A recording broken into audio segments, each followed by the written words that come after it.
Kembali lagi di Porosalang bersama gua Raymond. Lebih tepatnya thank you yang udah ngasih nama gua Simon Petrus. Aduh, ada-ada aja lu. Gua bukan Rasul, bro. Simon Petrus. Kenapa gua sendiri hari ini? Nggak ada Patrick. Thank God nggak ada Patrick. Gue bakalan bawa temen gue nih baru nih.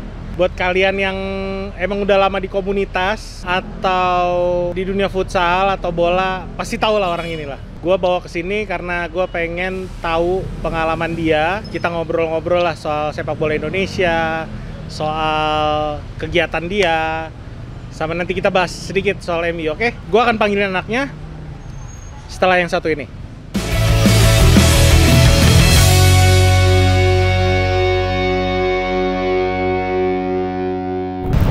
Ini dia, Raka Rengsport. Sehat-sehat Rak. Aduh, gimana nih Rak? Saya menjadi penggantinya Bang Patrick. Iya nih. Lu mau di sini selamanya juga nggak apa-apa sih. Jangan. Nanti dicekek sama Bang Patrick. Nggak apa-apa, 2 lawan 1 kita menang. Oh, siap. Oke. Aduh, mulainya dari mana nih Rak? Udah lama kita nggak ketemu ya. Lumayan lama Bang. Kesibukan apa nih Rak sekarang? Iya, sekarang lagi asik ngurus toko. Yang tadi gue sebut, Rengsport. Yeah. Jadi ya masih di bola-bola juga lah sekarang gitu. Jadi masih masih bola nih semua ya, futsal. Iya, nggak jauh-jauh lah dari futsal sama bola lah, kerjaan gue dari dulu ya. Pasti yang suka futsal atau emang praktisi futsal tahu lu lah, ya nggak sih? Harus tahu gua. Gitu ya. Gitu. Gimana, waduh. Oke, gua kenalin sedikit. Raka ini dulu juga ikut komunitas MU. Kalau kalian tahu namanya United Indonesia Jakarta. Ya. Di rezim lu ya? Di rezim. Kebetulan gua lagi kordanya, aduh ampun. Ya, jadi gua panggil Raka ini karena kita mau gali segala macam tentang kegiatan dia sekarang. Oke. Karena kebetulan dia juga cukup berpengaruh ya nggak sih di dunia futsal? Bisa dibilang lumayan karena sepuh lah.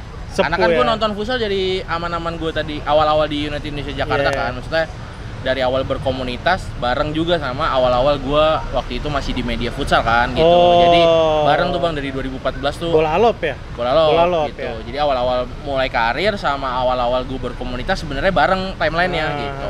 Mulai itu futsal terus tuh ya. Iya, karena futsal, emang kebetulan waktu itu di zaman gua United Indonesia Jakarta dapat teman-teman baru yang emang skillnya ya di atas rata-rata ya dari beliau ini gitu. Banyak banyak wonderkid yang sekarang kerja di dunia kerja yang emang tempatnya bagus-bagus ya. Iya. Bagus lah. Jadi waktu itu United Indonesia Jakarta bisa dibilang ya salah satu ini sih Bang, maksudnya kalau fun fact-nya malah kalau dibilang yang juara sering mah enggak ya, tapi 3 kali. Oh, 3 kali ya? Repeat kan gitu. Oh iya benar. Nggak, tapi fun fact-nya sebenarnya gua tuh dapat kerjaan di Bola Lop itu karena United Indonesia Jakarta. Kalau lu mau tarik lagi sebenarnya. Karena waktu itu Bola Lop lagi nyari orang desain grafis, orang kreatif gitu. Tapi nyarinya lewat komunitas. Makanya tuh Bola Lop waktu itu awal-awal terbentuk itu diambilnya dari orang-orang yang memang berkomunitas dari Milanisti, dari UDI. Eki masuk juga ya. Milanisti. Jadi kebetulan karena mungkin desain gue sesuai kriteria mereka, tapi gue masih muda banget waktu itu juga, jadi lumayan pas lah timingnya. Ini artinya dengan lo berkomunitas dimanapun ya, nggak cuma di MU ya, maksud gue United Indonesia, ada Indoman United, ada Chelsea, Indo, terus ada Hotspur, ada juga Liverpool, Big Reds. Dengan lo berkomunitas itu membuka kesempatan lo buat terlibat lebih jauh sama passion lo, which is bola, bener nggak? Betul. Tapi balik lagi kalau misalnya lo berkomunitas tapi lo nggak punya skill, sayang. Jadi mendingan jalan bareng kayak gue gitu. Jadi nggak cuma hahaha. Nggak cuma hahaha. Jadi soft skillnya digali juga. Gue sukanya apa nih? Misalnya gue sukanya event. Setuju. Gue sukanya event, tapi gue berkomunitas juga nih. Gue megang eventnya. Gue suka desainnya. Gue bang, sini komunitas gue yang pegang desainnya. Atau gue suka video. Ayo bang, kalau nobar gue yang garap videonya. Jadi sebenarnya awalnya dari situ sih sebenarnya. Maksudnya kebuka jalannya dari situ. Karena kan kayak dulu kan misalnya sosmednya United Indonesia misalnya, kan gue yang garap tuh desainnya benar. Pandu ya kan, sekarang juga kerjanya bagus kan gitu. Jadi emang Pandu tuh di Mola ya. Jadi makanya kayak gitu-gitu sebenarnya kitanya juga jangan pasif. Gua udah berkomunitas 3 tahun nggak dapat apa-apa nih ya. Mungkin lu juga ngaca kan kayak sebenarnya lu udah soft skill lu juga apa, lu harus cari tahu tuh gitu. Buktinya sebenarnya udah banyak sih, bukan cuman Raka doang nih guys. Kalau kalian tahu ada nama-nama kayak Tio, itu dari komunitas, terus si Tio siapa Mario Delano, apa United Wave, itu juga balik dari Eropa. Yoi. Lagi ke timnas malah sekarang kan, lagi ke Cina, jadi mantap tuh ya. Terus ada lagi Pangeran, itu juga dari komunitas. Makanya nggak bisa dipandang sebelah mata kalau emang lo mau join di komunitas dan lo seriusin. Karena itu emang passion lo. Jadi bukan cuman buat datang, nobar, main bola, hahi, pulang. Dan ini contoh salah satu. Dan itu gue mulai tuh, gue bener-bener baru lulus sih bang, baru 18-19 tahun. Kuliah ya? Ya gue gak kuliah karena gue nobar.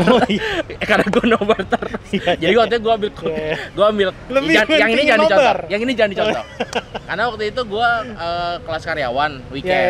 Ya kan kita tahu kita nobar di Tebet, di mana gitu jauh-jauh. Jadi kayak kelas pagi tuh gue lewat. Jadi kuliah gue gugur. Jadi yang ini jangan dicontoh. Cuma maksud gue poinnya yang gue perjuangin waktu itu lebih worth it lah. Maksudnya gue di Universitas Jakarta kan, bukan awal desain, bantuin pandu. Terus gue pindah ke event karena gue ngerasa gue pengen terlibat lebih bang. Gue masuk bantuin Daniel waktu itu. Ya Daniel waktu itu masih jadi ketua event. Terus baru gue ngurusin futsal karena gue kerja di futsal. Jadi gue pindah-pindah tuh divisinya. Berapa kali periode lu rezim tuh gue pindah-pindah. Gak apa-apa. Kalau gue siapapun yang bisa handle. Iya, benar. Mungkin sekarang juga kayak begitu ya. Iya. Siapa yang bisa bantu dan mau ngasih waktu lebih buat komunitas. Ya tapi ya nggak cuman buat terlibat aja, lo bener-bener cari peluang lah. Banyak lah di Jakarta tuh peluang untuk lo jadi anak bola. Maksud gua lo jadi profesional tuh gede banget. Gede banget. Oke, yang gue tahu sekarang lo jadi ownernya Ring Sport, bener nggak sih? Bisa dibilang begitu bang. Beli sepatu di Ring Sport. Langsung hard selling banget ya. Nggak pakai. Nggak gitu ya, nggak gitu jangan ya. Dong, halus dikit. Iya. Oke. Gue mau tanya, awal mula lu, yang gue tahu nih ya, perjalanan lu waktu itu, walaupun tadi kita udah ngobrol-ngobrol dikit ya, lo sempet yang namanya terlibat lebih jauh lah sama brand Ortus, bener kan? Benar. Terus tiba-tiba lo ada di Qatar ngeliput FIFA Piala Dunia, bener kan? Terus terakhir gue ngeliat loh, kok tiba-tiba udah punya perusahaan nih anak, udah jadi Ring Sport. Nah itu kenapa gue undang Raka kesini, kita gali lebih jauh. Itu gimana sih awal mulanya? Dari mana nih? Dari Ring Sportnya apa dari awal banget? Mungkin dari sisa dikit aja ya? Dikit aja lah. Fast forwardnya sebenarnya gue kan kerja di media. Jadi sebenarnya gue mengembangkan minatnya di media dulu gitu. Maksudnya bagaimana caranya gue tuh mulai dari media yang tadi Bolalop gitu ya? Iya, sampai 2019-an lah. Tapi sepanjang perjalanan gue 2019 tuh gue juga mengembangkan link di luar lah, kayak berkomunitas sama MU. Terus Rak, mungkin lu boleh deketan boleh, siap.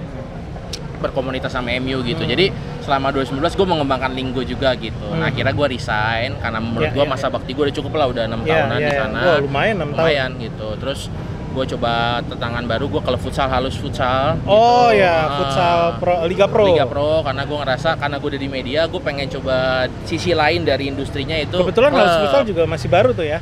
Masih 2 musim kalau nggak salah. Gitu. Terus abis itu karena pandemi Liga Futsal berhenti. Nah kebetulan ada toko waktu itu Ring Sport emang udah ada, tapi baru jalan sebentar.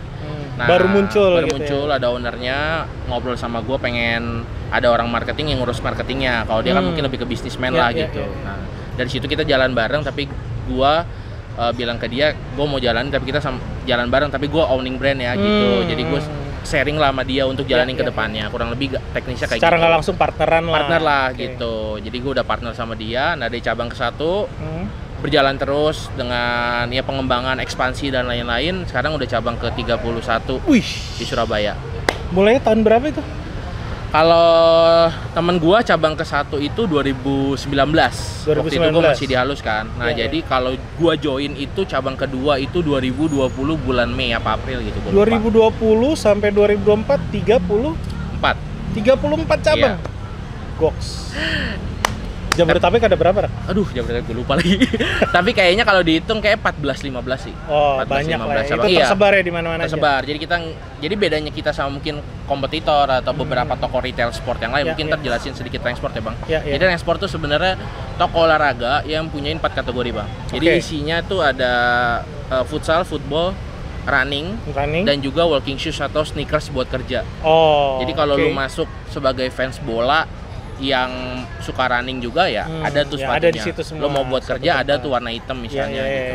Lo mau nyari jersey-nya ada juga di situ. Tapi kita 4 kategori itu dulu. Jadi kita belum ada misalnya contohnya basket badminton, belum ada, combat misalnya tadi nggak ada tuh. Tapi kita fokus di 4 kategori ini dan karena emang berangkatnya dari bola lah ya. Iya gitu. Karena gue pribadinya anak futsal bola, jadi gue kenal dan mengembangkan marketingnya dari futsal bola. Nah dari situ gue mikir ekspansinya nggak bisa lompat-lompat kalau mungkin beberapa kompetitor kita atau toko retail yang lain contohnya dia kayak lompat gitu, Bang, kayak misalnya dia buka di Bandung, Surabaya, Semarang gitu kan, toko ibu kota. Nah kalau gua dan teman gua gitu ya. Iya, jadi kita mencoba pendekatan lain nih kalau di retail gitu. Jadi kita pendekatannya lebih mirip ke beberapa toko retail yang mungkin bisnisnya beda nih, ada makanan atau apa gitu. Mereka mencari toko-toko atau ada lokasi-lokasi yang padat, yang utama, yang bisa dibilang busy area tuh kalau di Google Maps tuh gitu. Jadi kayak rame lah, macet dan lain-lain gitu.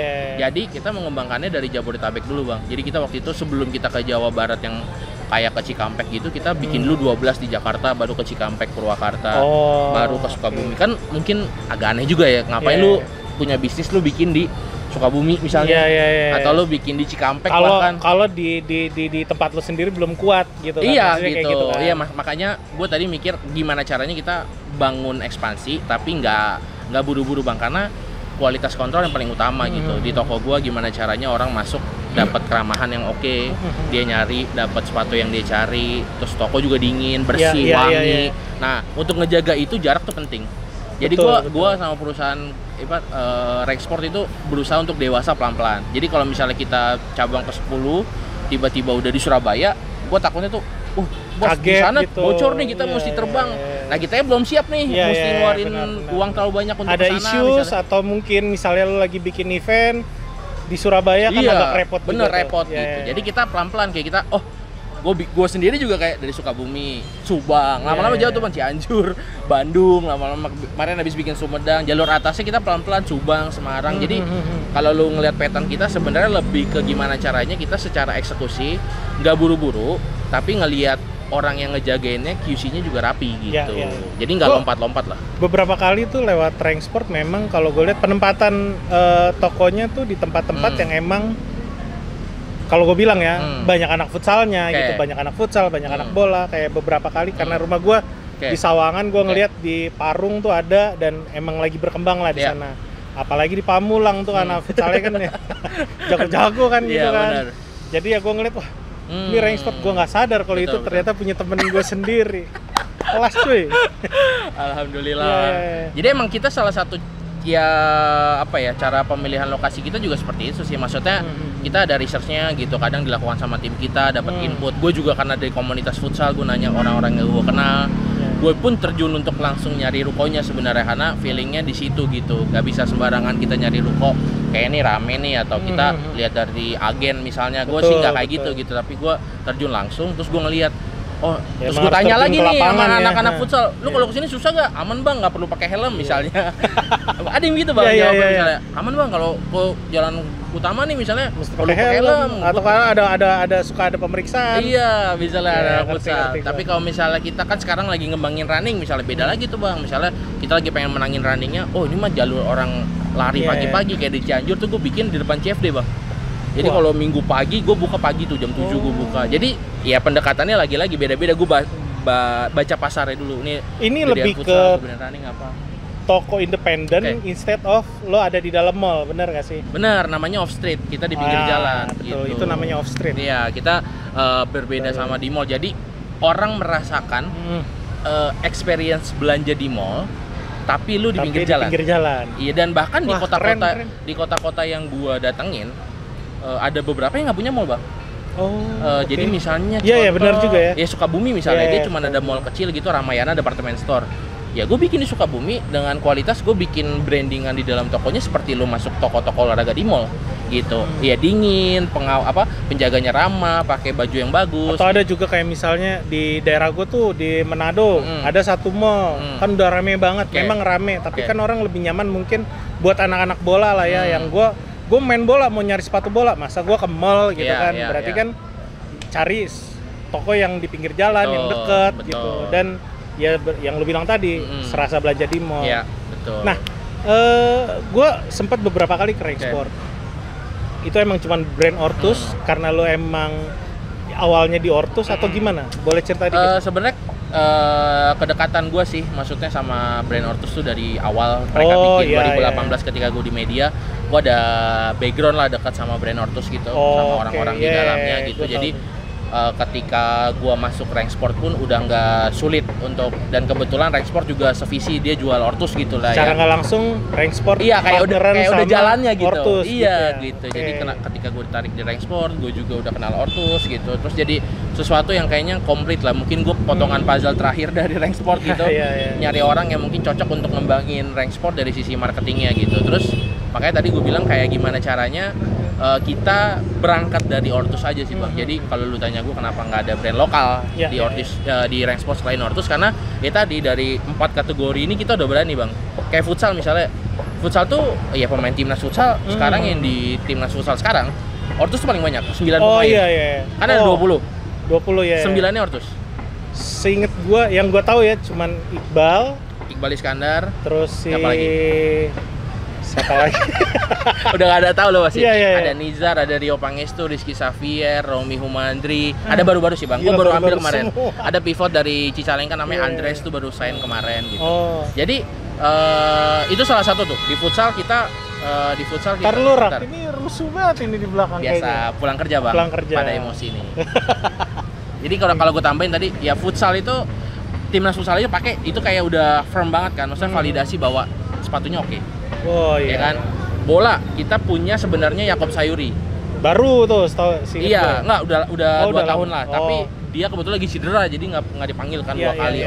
Itu Yakob dan Yance Bang, cuman apes banget mereka nggak masuk 2 kali cedera. Dan ada Beckham Putra juga kalau di Persib. Jadi sebenarnya pemain Liga 1 Ortus ya. Ortus, pemain Liga 1 tuh kalau nggak salah ada 12 pemain lah. Ada Rizky Dwi Arema. Gue tadi sempat nyari-nyari sih sebenarnya sebentar. Ada Haikal Alvaris bola PSIS. Tuh ada ini malah kan Rizky Ridho, dia pakai dia udah enggak tadinya dia LT Buron dia pakai. Iya, pernah. Gue pernah ngeliat dia latihan. Wah, keren banget. Ridho sepatu hitam biru itu. Ridho terakhir 2021 kalau nggak salah. 2021 terakhir. Iya, namanya atlet normal siapa, lah ya, Fadil Sausu, Bali United betul. Ya kan. Itu juga Ortus. Jadi kalau fun fact-nya yang best player di 2018 kan Fadil Sausu. Dia pakai Ortus. Kapten sekarang tahun itu. Best playernya pas Wiljan Pulim dia pakai Ortus Bang. Wiljan Pulim yang pas di Borneo. Jadi sebenarnya udah firm juga tuh bahwa sepatu Ortus tuh sebenarnya bisa dipakai. Lu mau kalau Liga 1 ya pakai, masa lu main intinya bersaing sama brand-brand gede. Benar, secara kualitas ya mungkin masih belum sempurna lah. Anggaplah kalau brand internasional 100 kita 90 lah. Kita nggak memungkiri lah. Cuman poinnya ya yang Liga 1 aja pakai, lu nggak usah ragu lah kalau buat cuman pakai fan football hari Minggu. Jujur mah ya, maksud gue juga dulu ya sebelum badan gue segede gini, gue pakai brand-brand lain lah. Ya lu bisa name it, Nike, Adidas, tapi kebanyakan gue pakai Adidas. Ketika gue pakai Ortus, feelsnya nggak beda jauh, bahkan lebih enak. Gue pakai Jogo Sala kebetulan. Futsal ya berarti futsal, gue main futsal ya. Bisa dipakai buat mini soccer juga ya kan. Nah. Itu apa ya? Ortus memang nanti goalsnya akan ke arah sana kah, atau memang cuman ya brand lokal yang support futsal, Liga Pro Futsal sama bola. Liga 1 gitu. Ya sebenarnya kalau tadi gue tuh Ortus tuh perangnya di 4 kategori Bang. Jadi kalau lu ngomong nyontoh Nike Adidas juga sebenarnya sama. Nike Adidas tuh yang Ortus belum punya dari Adidas Nike itu sebenarnya basketball aja. Kalau Adidas kan misalnya contoh atau ya lu kayak pakai sekarang Samba, ini kan lini lifestyle lah, kita bisa bilang lini lifestyle. Kalau Adidas running juga ada yang dipakai atlet kayak foam gitu, maraton itu kan gitu. Ortus juga ada Bang. Jadi makanya gue bilang Ortus tuh udah punya sepatu maraton dengan sepatu dengan plat karbon pertama di Indonesia yang brand lokal bikin. Wah, gitu. anjir, Jadi itu harganya 2 juta, namanya Ortus X Solar. Itu buat race juga sama. Jadi kayak udah buat maraton yang beneran gitu. Nah, jadi poin gue tadi buat atlet maraton. Buat atlet beneran atlet maraton beneran. Jadi 4 kategori ini Ortus fight banget gitu. Jadi futsal fight, football fight, terus running, dan juga ada walking shoes sneakers yang buat kerja. Jadi kalau misalnya lu mau kerja, tapi kan kayak komuter ya, kayak komuter orang yang naik busway, naik MRT, itu kan jalannya itu nyaman dong, sehari 4.000 gitu. Nah itu sepatu-sepatu Ortus dengan teknologi midsole-nya sebenarnya udah mencukupi banget lu kalau misalnya kayak lu kalau misalnya lihat influencer sekarang Dr. Tirta kan udah beberapa Tirta promoin Cipeng, gitu. Jadi mereka tuh kadang dipromoin karena bukan placement ya, emang mereka pakai gitu. Ya, jadi menurut gua kalau udah sampai brand influencer bisa ngomong kayak gitu berarti emang enak gitu. Enak ya. Makanya kita juga maksudnya kebantu banget lah sama Dr. Tirta, meskipun itu secara sukarela dia bantuinnya gitu ya, maksudnya karena dia didukung banget sama brand lokal. Jadi makanya tadi gue bilang kita fight di 4 itu. Kenapa 4 itu kita pertahanin? Karena dengan orang masuk toko, harapannya mereka datang kan udah tahu nih bang, gue mau nyari sepatu futsal, atau gue nyari sepatu bola, atau gue nyari sepatu buat di kantor, atau gue nyari sepatu running buat jalan gitu, buat lari gitu. Nah orang masuk rank sport keluar pasti udah bawa sepatu. Iya. Gitu karena ditambah gimana sih ya kalau gue lihat ya, dengan brand-brand kalau kita bandingin lagi sama brand-brand yang udah gede, Nike, Adidas, Asics, apalah gitu ya. Dengan lu datang ke model retail kayak Rank Sport, lu ngeliat sepatu Ortus yang harganya masih di bawah 1 juta, bener kan? Bener. Lu coba, lu nggak usah jalan keluar lah, lu coba di situ aja lu bisa ngerasain kalau itu dibikin nggak sembarangan gitu ya. Emang dipikirkan banget bahwa brand lokal ini ya kualitas dan ininya semua sama dengan brand luar ya nggak sih? Kadang brand luar bikinnya di sini juga. Iya, bener juga. Jadi makanya kita pede gitu. Kalau di Range Sport sebenarnya ada juga Adidas, Nike, Asics, Puma, kita ada di marketplace semua ada gitu. Tapi kita ngerasa itu sebagai pelengkap kita aja sih, nggak mungkin retail kita jual Ortus doang gitu. Karena setuju. Tetap ada beberapa orang yang memang sukanya brand internasional, kita nggak masalah. Adidas, Nike kita laku juga, tapi normal lah bang, Tiempo, Predator, wajar itu F50 itu kan kita nggak masalah gitu. Dan itu juga ya kalau orang-orang itu kita paham bahwa Adidas, Nike promosinya ya Messi misalnya kan kita udah nggak mungkin orang yang suka Messi dari kecil tiba-tiba kerja mau beli F50 ya belinya di Rank Sport juga ada gitu. Lo biasa pakai Messi sampai gede kuliah, pas kerja lo beli Yakob Sayuri kan gitu. Tapi maka terserah lo mau beli Yakob Sayuri apa katalisnya Yakob Sayuri boleh. Atau lu mau beli F50-nya Messi juga terserah, gue siapin. Kalau gue lihat apa ya, gue ngebandingin peer to peer dari upper, midsole sama outsole-nya, buset. Ya bisa dibilang bisa fight banget lah sama brand luar itulah dari model bagus dan emang dipikirin kaki pemain ya kan, dan emang juga lo bisa milih mana kaki yang sempit atau kaki yang lebar, kaki yang lurus. Betul. Dan itu dikasih tahu semua sama frontliner kita. Iya. Jadi kayak lu kalau masuk Rank Sport, dibantu pasti. Dibantu pasti lo, Kak, kita mau kaki gue lebar nih, pakai yang mana ya enak. Itu pasti kita bantu semua. Nah, berikut pertanyaan gue, karena lu sendiri udah jadi secara langsung lah orang ngelihat Raka, ngelihat Ortus, bener nggak sih? Iya, ya buat orang-orang yang udah kenal pasti ngelihatnya kayak gitu. Betul. Gak mungkin ngelihat Raka tiba-tiba ngelihat Reebok kan, aneh juga kan gitu. Aneh. Nah, apa sih visi misi lo yang besar buat si Rank Sport ini sama si Ortus gitu? Kalau gue sih simple, gue pengen Rank Sport ada di seluruh Indonesia sih pasti. Dan bukan provinsi ya, seluruh kota di Indonesia pak. Seluruh kota. Kita ntar. Sekarang udah berapa kota? 34. Dan 34. Itu baru sampai Surabaya. 34 kota. 34 cabang. 34 cabang di berapa kota? Dari Serang sampai Surabaya. Oh, sampai Surabaya ya. Iya, jadi paling kirinya gue Serang. Sulawesi sana belum ada. Belum, masih lama. Jadi 34. Pelan-pelan. Jadi tuh gue baru 34 aja dari Serang sampai Surabaya. Yang belum tuh Yogyakarta, Solo tuh belum. Malang belum. Jadi pasti ngarepin tuh.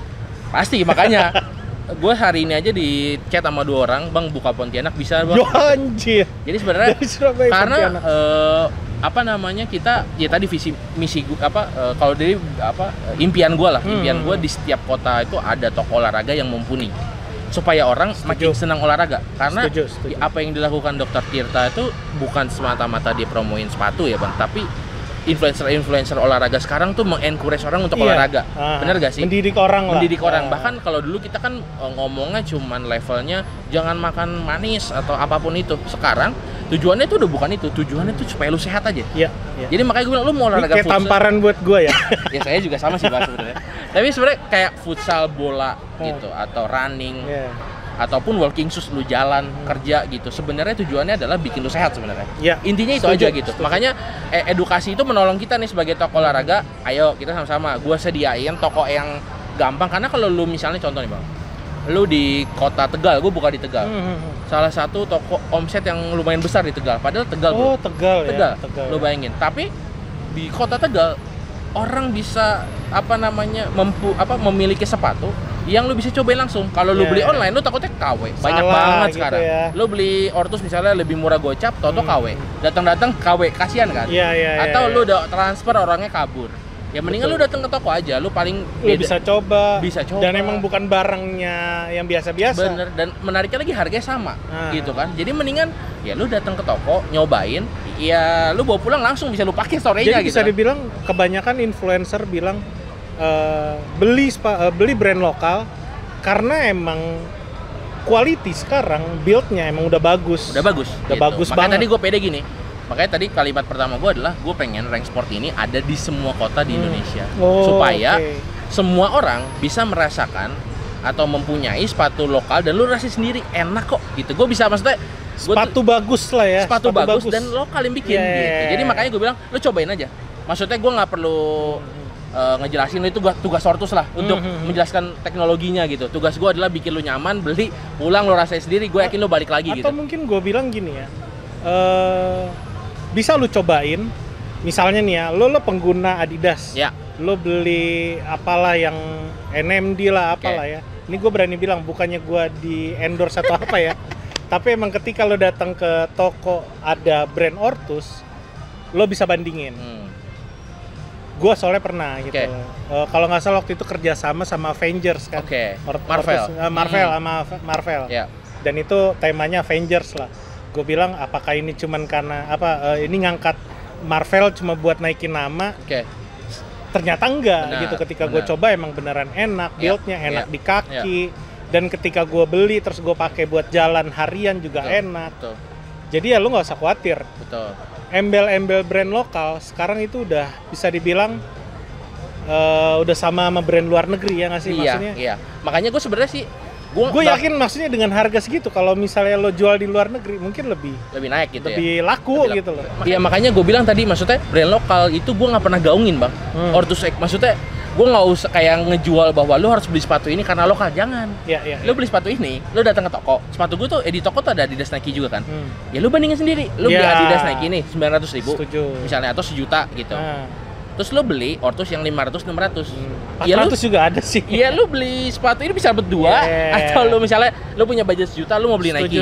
Lo bisa beli sepatu bola sama sepatu running gitu kan misalnya. Makanya tadi gue bilang gue nggak pernah menggaungkan Ortus lokal, harus beli lokal. Enggak kalau gue, tapi gue lebih ke lo datang ke Rank Sport, kenyamanan.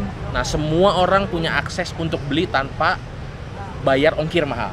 Jadi gue segera doain aja gue bisa segera buka di Sumatera, Kalimantan, Sulawesi, Maluku, Papua, Nusa Tenggara, Bali.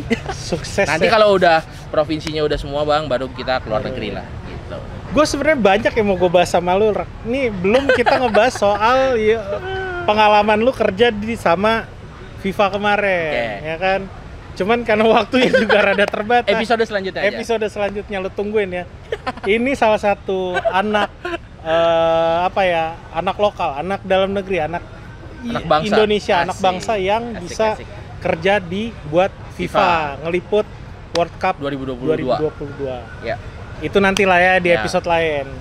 Gue mau bahas dikit sekarang, kan kita lagi seru banget nih ngebahas Indonesia karena emang banyak pemain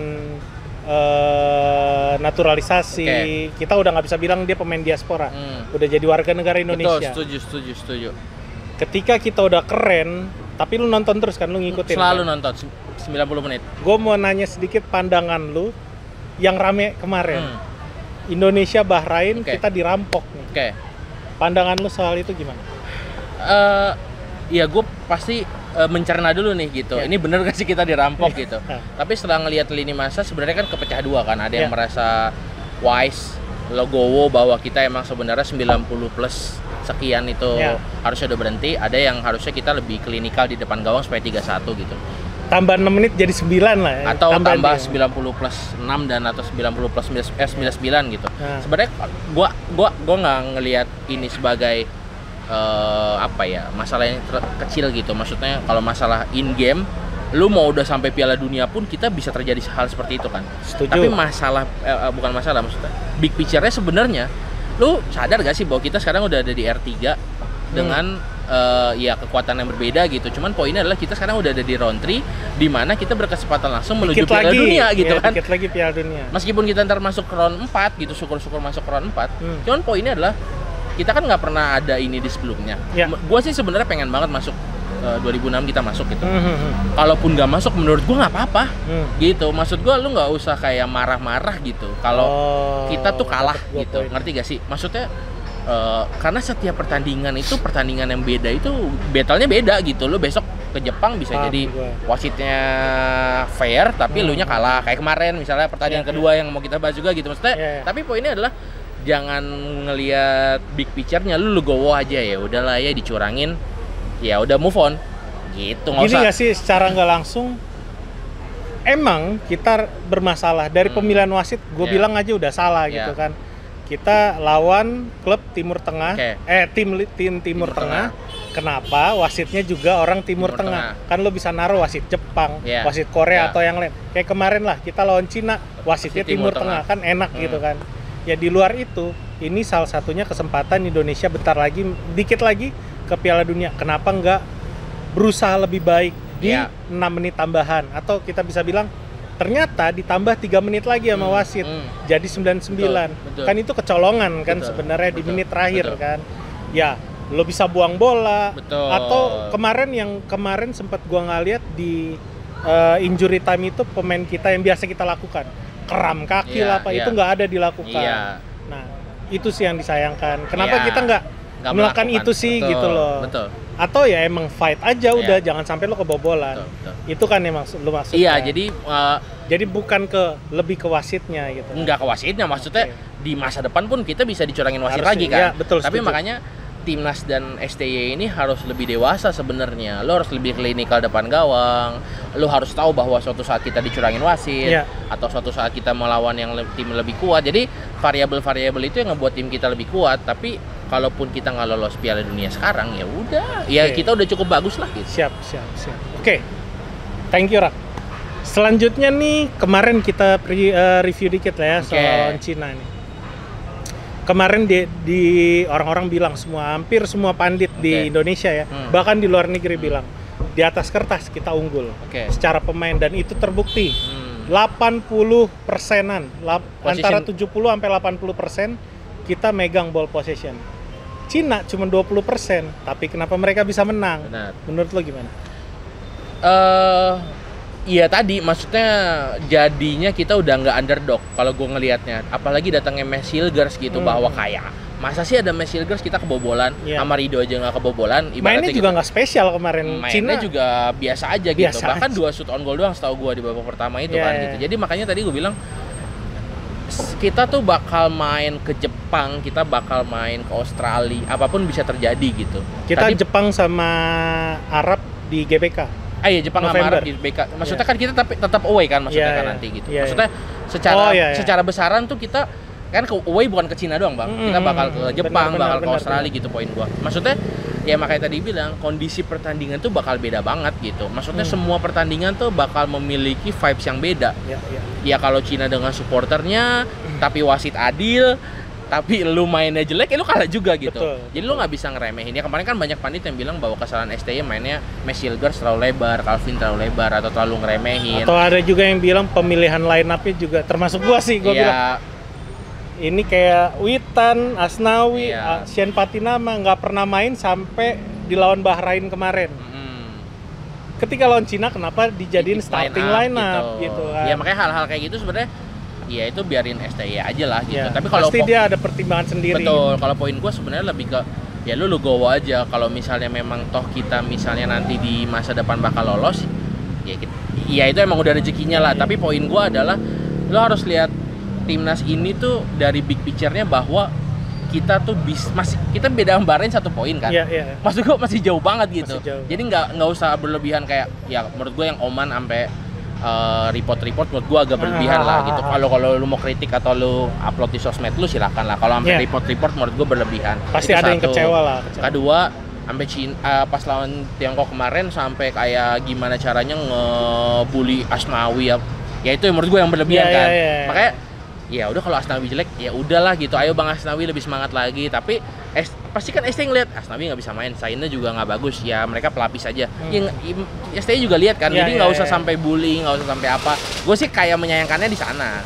Kalau secara teknis, ya kita sama-sama tahu setiap pertandingan lah itu beda. Ya mau kita ngomong tim paling sempurna siapa sih sekarang, City misalnya atau Liverpool. Kadang mereka satu pertandingannya shit happens kan. Liverpool yang menang toto kalah sama Nottingham misalnya contohnya. Itu kan apa Liverpool lu bilang jelek? Enggak. Tapi lawan Nottingham dia apa saja, ya itu bisa terjadi sama Indonesia di 2 match ini gitu. Kemarin Jepang lawan Arab 1-1 ya apa? 1-1 di kandang kan? Jepang yang orang Jepang udah ngunggulin. Iya, kemarin menang 7-0 apa, tiba-tiba seri di kandang. Makanya gue bilang setiap pertandingan tuh bisa terjadi situasi yang berbeda. Tapi lu lihat secara besar bahwa kalau 2026 nggak lolos, lu 2030 bisa lolos gitu. Ya kalau gue lihat juga kemarin kan Cina benar-benar mereka nahan, mereka main mid blocknya bagus, pemain depan juga turun ke tengah, yang which is kita pakai kalau nggak salah juga 4-4-2, sama-sama 4-4-2, bedanya Cina main diamond, jadi ketika bola mau dialirin ke depan, ketutup tuh semua ruangan. Nah maksud gua kenapa di babak kedua ada perbaikan karena dia masukin si Tom Hay gitu-gitu kan, udah mulai kebuka. Cuman masalahnya kayaknya memang di finishingnya kita ya nggak sih? Ya, jadi kayak ya tadi kalau menurut gua ya itu kelemahannya STY lah. Maksudnya dia menurut gua di pertandingan kemarin emang agak-agak naik kepalanya gitu. Agak-agak dalam tanda kutip. Setuju. Bukan meremehkan lah ya. Meremehkan bahasa kasarnya gitu ya. Kasarnya meremehkan. Tapi menurut gua dengan dia naruh Witan di tengahnya itu kelihatan lah. Tapi kayak apa sih? Tapi kayak menurut gua pikir dia tahu kualitas pemainnya dia. Maksudnya dipikir Saina bagus, Witan bagus, terus bisa lah lawan Cina gitu kayaknya. Pada akhirnya nggak bisa ya. Gue menyayangkan itu aja sih. Tapi ya. Iya sih memang. Tapi harusnya menurut gue bakal ada perbaikan di match selanjutnya ya. Kita lawan Jepang sama. Tapi agak berat sih kalau maksud gue perbaikan pun kita 1 poin di 2 pertandingan Jepang lawan Arab di GBK nanti ya udah paling realistis gitu. Kalau misalnya kita bisa menang itu bonus banget kan. Betul. Ya makanya tadi perbaikan yang gue maksud adalah perbaikan secara organisasi kan. Nggak ngeremehin kayak kemarin gitu, tiba-tiba Mesh Hilgers di kanan, bola hilang di sana 1-0 Darwin Nunes itu kan kalau kata orang-orang. Mereka itu kan daftar kutip ngeremehin kan, nggak apa-apa Mesh taruh ujung aja, ntar bolanya mereka main wide memang gitu. Backnya main wide. Toto bola hilang nggak bisa ke recover kan. Iya. Setuju. Wah sayang banget sih memang. Harapan lo berarti ketika nanti kita jadi tuan rumah nih, main all out aja lah ya. All out aja. Ya menurut gue Jepang juga pasti satu nih GBK kan rumputnya nggak sebagus yang lain. Itu advantage juga kemarin buat juga kita. Parah itu rumputnya gila. Iya, itu satu. Kalau rumputnya nggak bagus berarti ada advantage juga buat kita. Jepang nggak bisa main pendek kan. Tinggal main hustle. Apalagi kalau hujan bisa kepleset gitu.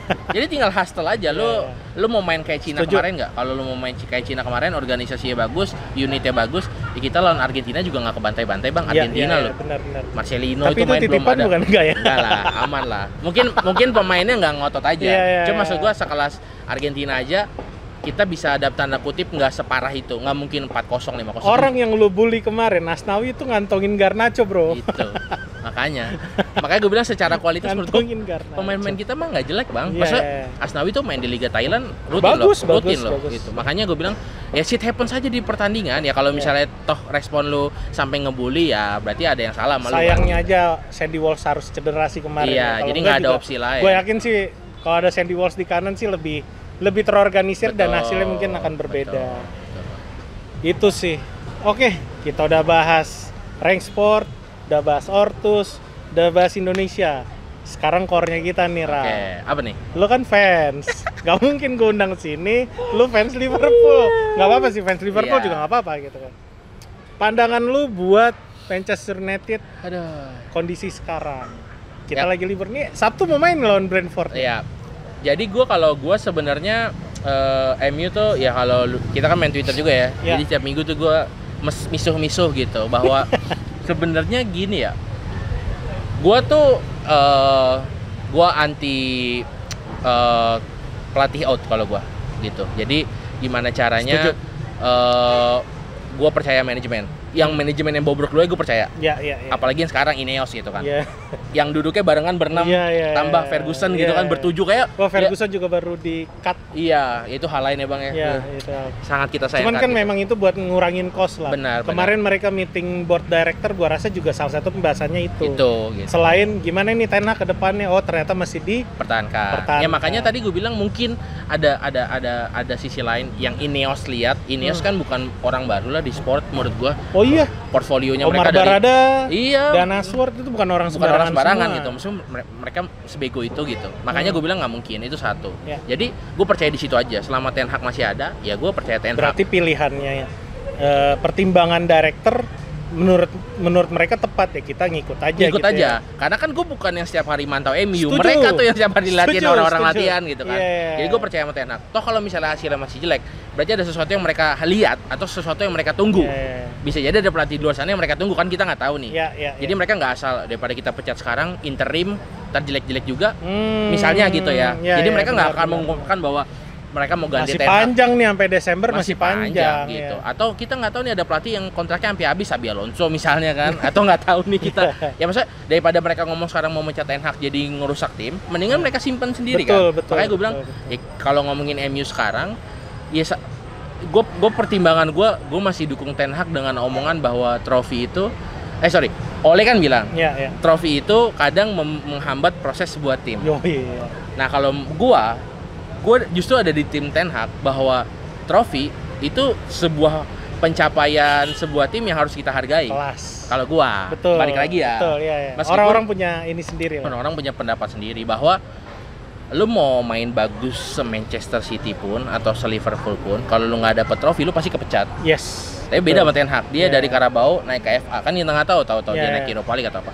Ole yang udah di depan mata gagal Europa League pun ya akhirnya ke Depak juga.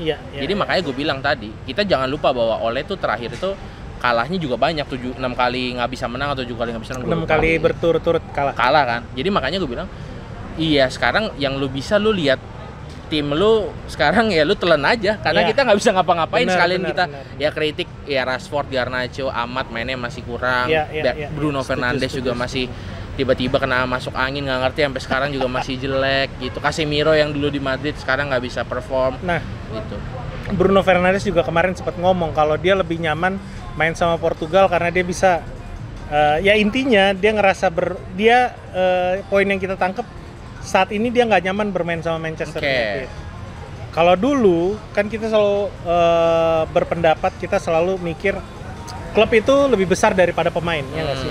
Kalau ada pemain yang emang udah nggak passion main di klubnya, apalagi kita ngomongin Manchester United, keluarin aja udah gitu. Dan itu yang dilakukan sama Ferguson dari dulu. Nah, gimana menurut lo kalau si Bruno kasusnya? Iya, baru kemarin soalnya. Ya kalau lu maksudnya gini, kalau dia ngomong kayak gitu mungkin di Portugal bebannya kebagi kali ya kalau menurut gua. Ya ada Bernardo Silva, bener gak sih? Ada Joe Felix dan lain-lain gitu. Dan ada yang bisa disalahin Cristiano Ronaldo. Iya, jadi fokusnya nggak ke Bruno gitu ya. Kalau di MU kan dia kapten. Udah gitu dia banyak banget hatersnya karena dia tuh selalu chatty kan, kalau bahasa orang Inggris tuh bawel ke wasit, ke lawan morning kalau misalnya gitu kan, bawel gitu, ngedumel gitu. Jadi makanya gue bilang sebenarnya personality, kemarin ada yang bahas kenapa Bruno Fernandes itu dapat kartu merah 2 karena wasit kesel sama Bruno. Jadi kayak udah dibawelin gitu kan, setiap jatuh dibawelin, dia didorong dikit bawelin. Makanya gue nggak bilang, tapi menurut gue kalau tim gue ada alasan kenapa Ten Hag udah 2 kali kartu merah masih mainin Bruno Fernandes meskipun dia dapat banding kan. Menurut gue karena tim ini kalau nggak ada Bruno Fernandes organisasinya hancur. Karena di lapangan nggak ada yang ngomong. Gue terjadi tuh pas Bruno ditarik ya kalau nggak salah, yang pas lawan siapa sih tuh? Ya kemarin yang pas kita lawan Porto lupa gue, pokoknya tuh Bruno ditarik sama Rashford terus kita jadi kesusul tuh. Iya. Nah itu menurut gua karena di lapangan tuh kalau corner gitu tuh nggak ada yang lu di sana gitu. Jadi makanya nggak ada yang ngatur lah ibaratnya. Gitu. Jadi ya kalau lu tanya sekarang MU tanpa Bruno ya nggak bisa. Menurut gua even sekelas Casemiro, even sekelas Eriksen, secara power ke anak-anak tuh gue ngelihat nggak ada yang segede Bruno sih. Iya. Gitu. Jadi gimana caranya? Iya benar lawan Porto kan yang kesusul kan. Tapi itu kan juga kan dia kena kartu merah kan. Iya. Terus bukan yang sebelumnya tuh bang. Twente. Oh Twente. Iya. Yang dia ditarik. Ya. Iya. Gue nggak ngerti itu kenapa dia tarik Bruno ya. Karena kan alasannya Ten Hag dia mau rotasi atau apa gitu. Ya makanya gue bilang tadi kayak nggak ada yang. Tapi akhirnya kan terbukti ketika dia tarik kita kebobolan. Eriksen somehow kayak nggak ada yang bilangin kalau lu tuh lagi dikepung kayak gitu lah, kayak gitu lah. Ya tapi kalau gue tanya kekurangan Erik Ten Hag tuh dia udah invest dan dia harus tanggung jawab. Itu aja. Anthony, Ugarte, Casemiro, pemain yang nggak inilah. Varane, De Ligt, Mazraoui segala macam yang dia beli emang karena dia mau dan belum perform itu darahnya ibaratnya ada di Ten Hag. Tapi kalau soal harga sih menurut gue nggak adil disalahin sepenuhnya ke Ten Hag karena harga pemain itu menentukan ya si orang-orang model kayak Dan Hazard. Kalau tahun lalu tuh kan belum ada ya. Betul. Masih si siapa tuh ininya director klubnya ya dia yang Arnold ya. Ya Arnold, Richard Arnold. Dia yang negosiasi, dia yang karena emang Ten Hag mau ya berapapun dibayarin. Mungkin kalau sekarang gue mau Anthony dan Ashworth ini harganya 90 juta, lu ambilnya sepatu gua nih. Kagak bakalan dibayarin cuy. Iya tapi ya, maksud gua kayak gitu. Tapi gua ngerasanya MU sekarang lebih gua lebih tenang karena ada Ineos aja sih. Iya. Itu aja. Orang yang udah ngerti bisnis. Iya gitu. Orang yang ngerti ini sport. Kalau kemarin kan orang yang gimana caranya supaya MU-nya tetap laku nih. Betul. Kayak gitu kan. Kalau sekarang udah mikirin lebih ke gameplay. Iya, jadi makanya menurut gua ada alasan kenapa Ten Hag belum dipecat tadi. Antara dia masih percaya sama filosofinya Ten Hag atau di meeting Ten Hag bisa meyakinkan, atau dia menunggu seseorang yang mungkin lebih baik dan dia nggak bisa nyebut satupun kata kalau misalnya dia bakal dipecat daripada runyam gitu. Oke. Sedikit kita Sabtu nanti mau lawan Brentford, which is dia kemarin itu baru abis menang gede lawan Wolves 5-3 dia lawan Brentford Wolves. tuh pelatih si ini ya, Frank ya? Thomas Frank. Itu juga kryptonite MU kan kadang-kadang. Iya. Tapi kita kalau gue lihat nih kita nggak ada hasil buruk sih. Oke. Paling nggak kemarin tuh terakhir kita ketemu Brentford yang awal musim ya? 30 Maret ya. 30 Maret enggak. Akhir-akhir musim lalu 1-1. Oke. Itu di Brentford main. Terus sebelumnya juga kita menang 2-1. Sebelumnya lagi kita juga menang 1-0, 2-1 dan terakhir seri. Nah, kalau gue bilang ya, MU sekarang bisa dibilang lagi balik ke masa suram ya nggak sih? Betul. Karena hasilnya nggak pernah positif. Betul. Menurut lo gimana nanti lawan Brentford? Gue ngerasa lawan Brentford tuh ini masalah pilihan sih. Kayak kita ngelihat, gue cuman kalau di lini pertahanan aja Lisandro Martinez yang mainnya biasa bagus tiba-tiba jelek. Tiba-tiba hilang fokus kan, lawan Porto hilang fokus banget. Ini kita nggak ada left back. Kemungkinan gue masih ngelihatnya kayaknya Johnny Evans yang jadi left back. Iya. Dalot lagi kan bisa kan? Gue nggak tahu deh Dalot bakal dipasang. Makanya tadi gue bilang sih gini bang, kayak yang gue kekurangan gue dari tim ini sebenarnya posisi bek kanan. Kita bek kiri. Bek kiri sorry. Amas juga belum dianggap mampu. Luke Shaw juga belum sembuh. Jadi kenapa sih kita nggak beli gitu? Gue potong dikit. Kemarin gue sempat ngelihat pertandingan dia U20, U21 ya. Amas ditaruh di situ. U23 juga Amas sempat ditaruh di situ. Karena emang masih kurang anak itu. Iya, strength-nya gitu. belum dapet. Strength-nya nggak gitu ada. Betul. Ketika dia passing masih salah. Betul. Tapi visi dia bermain memang ada. Ya which is kalau lo bandingin sama Dalot, ya bagusan Dalot jelas. Gitu. Ya, makanya emang harus ada orang senior kayak Luke Shaw atau Malaysia sih. Iya, ya makanya tadi gue bilang kayak ya kalau lini pertahanan menurut gue ya mau Maguire, Evans yang main gue udah percayain aja. Cedera lagi Lord Maguire. Iya, makanya gue bilang gue percayain aja deh. Kalau defense gue kayaknya ya Onana juga lagi bagus banget kan akhir-akhir ini gitu. Jadi gue nggak terlalu pusing lah. Nah yang depan ini gitu, mau lu sebelah kanan yang mainin Amat gitu ya. Amat juga lama-lama kayak Anthony nih. Maksudnya di beberapa pertandingan terakhir dia tusukannya bagus, tapi ketika udah nyampe kotak bingung. Di sebelah kiri lu mau mainin Garnacho, Rashford, mereka bikin peluang one on one, Garnacho lewatin orang, tapi nggak klinikal karena nggak ada opsi lain gitu. Maksudnya kayak udah gocek, dia udah pasti syuting, kiper pun udah siap. Beda sama kalau lu punya opsi lain dari tengah, ada yang masuk Bruno misalnya. Jadi atau Højlund tiba-tiba kayak Haaland tiba-tiba cutting ke dalam, dipasing gitu kan. Makanya gue bilang sekarang nunggu Højlund ngecun lagi nih. Zirkzee tiba-tiba juga nggak seawal mereka dia debut tiba-tiba jadi turun. Di Belanda sih dia bagus, dia kemarin di Belanda gitu. Bagus. Tapi balik lagi. Kalau dibandingin sama waktu dia main di Bologna beda jauh lah mas. Jauh banget, belum keluar lah gitu.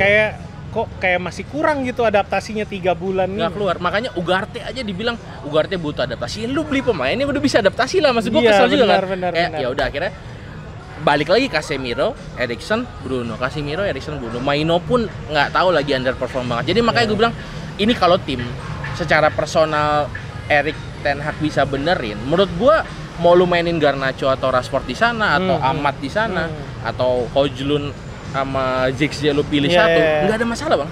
Sebenarnya karena kita setiap lini udah punya 2 pelapis lah gitu. Kecuali back kiri tadi ya gitu. Tapi semua tim, semua lini tuh udah Bruno ada Mount misalnya, ada Maino, Bruno ada Eriksen, atau ada Casemiro. Jadi gue sih kalau materi pemain nggak ada masalah, ini tinggal kepercayaan anak-anak aja gitu sebenarnya. Menurut gue kalau PD-nya mereka di lapangan seperti apa? Jadi gitu kan. Kalau menurut gue yang dibutuhkan MU sekarang tuh kemenangan besar menurut gue.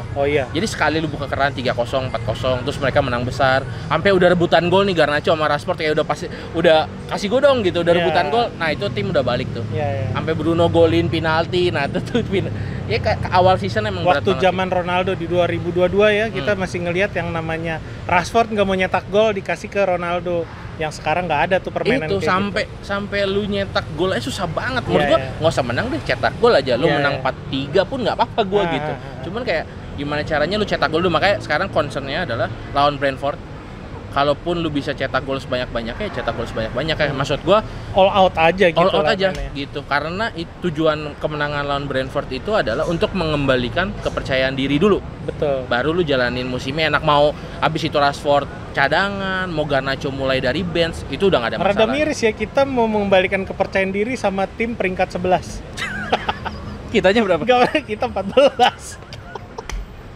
Kalau dulu MU ngomongin, wah kita mau mengembalikan kepercayaan diri, kita harus menang lawan Liverpool, kita harus menang lawan Chelsea gitu-gitu. Aduh. Sekarang lawan peringkat 11 coy.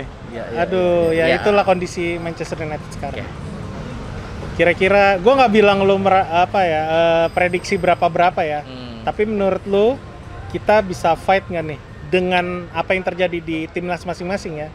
Makanya keuntungan si Rashford, dia kalau nggak timnas tuh latihannya fokus kan dia tuh dia lebih fokus ya. Kayak buka baju nendang tiang pisang-pisang gitu. Gue FPL gue nih, gue masih ada 1 bang transfer. Gue tungguin. Gue mau milih antara Rashford atau Højlund. Oh ini kita ngomongin FPL. Iya, ini ngomongin nih. Jadi gue sampai sekarang masang amat nih, dari kemarin nggak dimain-mainin anjir. Gue punya 1 transfer, gue cuma pilih bisa antara Rashford atau Højlund. Jadi di match besok, atau Bruno lah 3 lah. Nah, gue di antara 3 ini, gue belum tahu nih Jumat besok gue putuskan, gue akan memilih siapa. Tapi gue arahnya ke Højlund kayaknya. Højlund kalau misalnya. Lo yakin dia akan nyetak gol di Brentford? Gue yakin Højlund akan nyetak gol karena Zirkzee mainnya jelek banget yang terakhir. Jadi ETH menurut gue kayaknya agak marah nih. Jadi Højlund kayaknya bakal dipasang sama Rashford. Kayaknya Højlund yang bakal cetak gol. Ya kayak 2-0 bisa. Asik. Raka bilang 2-0. Aduh, ya mudah-mudahan sih ya. Kalau gue ngeliat permainnya asalkan bener yang lo bilang. Lo mau pasang strategi kayak gimana pun, kalau pemain di lapangan gak pede, ya hasilnya akan kayak kemarin-kemarin gitu loh. Itu sih. Sip. Mantep Rak. Wah dapat banyak banget nih ya.